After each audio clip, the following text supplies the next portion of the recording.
Welcome everyone. I'm Vaishali, Dassani, Oikocredit Canada with Matt Eldridge of Oikocredit US. On the occasion of International Cooperatives Day, we're speaking with cooperatives working in emerging markets to discuss how the cooperative movement is helping to build a better world. Oikocredit Canada and Oikocredit US are the North American affiliates of Oikocredit International, a 46-year-old global cooperative that seeks to improve the quality of life and empower low-income people in a sustainable way. Oikocredit does so by investing in microfinance and small and medium-sized enterprises in Latin America, Africa, and Asia. Our job here as Oikocredit Canada and Oikocredit US is to raise awareness and financial support in North America for these efforts. Today we have with us Mr. Berkin Sener. He is a board member of the Youth Deal Cooperative in Turkey. Mr. Sener did his graduate internship at the International Labor Organization in Washington, D.C., and was also a research assistant at the Johns Hopkins University School of Advanced International Studies, where he earned a master's degree. He also holds a bachelor's of international relations from Berkin University. Mr. Sener, thank you for joining us today. Thank you for having me today. What do you think has been the key strength of the cooperative movement in building better communities? Well, in my opinion, first of all, first things first, cooperatives are community-based organizations.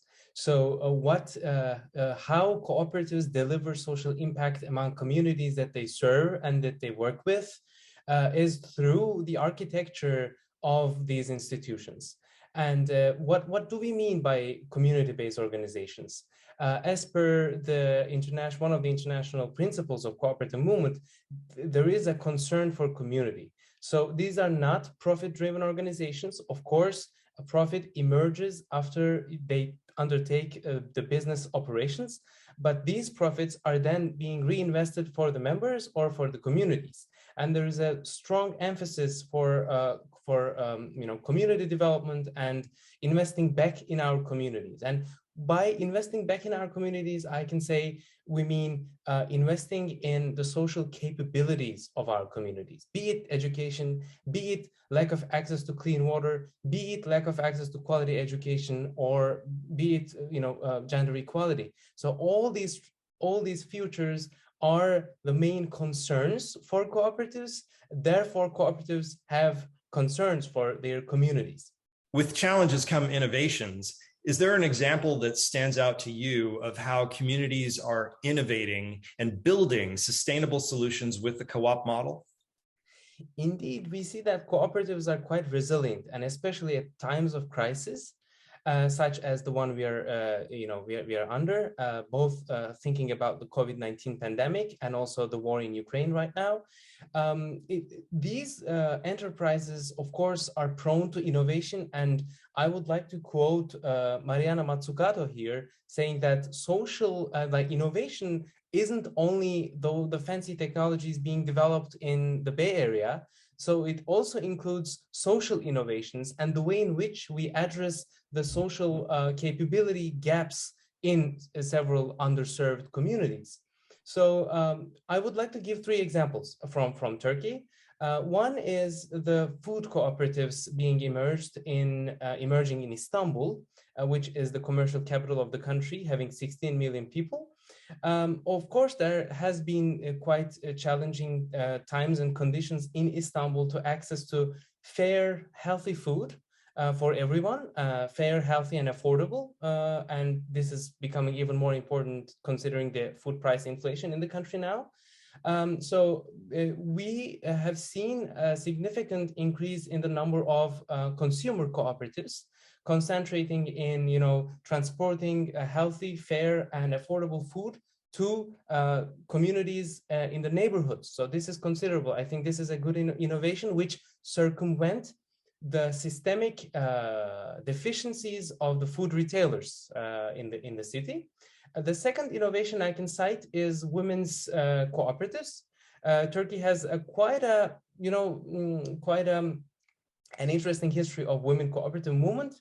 And of course, this reflects the women's underrepresentation in the labor market. Turkey still lags behind many countries in terms of women's labor being seen formally in the labor market. So women's cooperatives are really good sources, emerged as a good solutions to make sure that women's labor are appreciated, are recognized, and are remunerated sufficiently. And the last example can be youth cooperatives, which our cooperative emerged in 2015 in Izmir as a youth-driven cooperative. And we still are, working to mainstream cooperatives as enterprises for fresh graduates to join basically the labor market and to join employment, to access to livelihoods. What are the areas that need immediate investments and attention in order for cooperative communities to thrive and grow? So similar to several countries, actually, Turkish cooperatives, thinking about small and medium-sized, of course, cooperative startups, so to say, are not very experienced and are not very encouraged even to access to financial tools and loans from the conventional banks. In Turkey, we do not have a cooperative bank. And as a cooperative, for instance, we do not keep our surpluses in a cooperative bank, which we would have really liked to had we had one. What I can say is that first, we need to increase financial literacy among cooperatives and cooperators. Second, we need to include, we need to create enabling environment for financial inclusion, because without the necessary awareness and knowledge about how to manage a loan and how to pay it back and how to use it efficiently, first we need to understand, first we need to have the basic knowledge about how to manage these financial tools, and this means a financial literacy awareness. And then it can come, the investment can come. And of course, one of the significant areas would be scaling up our enterprises. Cooperatives do amazing things in Turkey, but its scale still is limited. And for scale-ups, of course, we need investments, we need further investments. And these investments should be also considerate of the cooperative enterprise peculiarities. I should say, one is that there is no one single owner that you can count, that you can consider accountable of those. So it's a collective ownership. And two, that these cooperatives are not only profit-driven. Therefore, you need to also take into consideration the social impact they are creating, the social surplus, and the revenues being invested in the community. So without social impact angle, any financial risk management, any financial risk consideration would be incomplete. So therefore, we do not only say, oh, we need investment in XYZ sectors, but we need to increase capacities among the cooperators as potential indebtors, invest in, as potential customers, clients for financial institutions, but also among the financial institutions who would invest in it, like Oikocredit, for instance. So that's it in a short format. Thank you so much for joining us. To learn more about Youth Deal Cooperative, visit gencisi.org.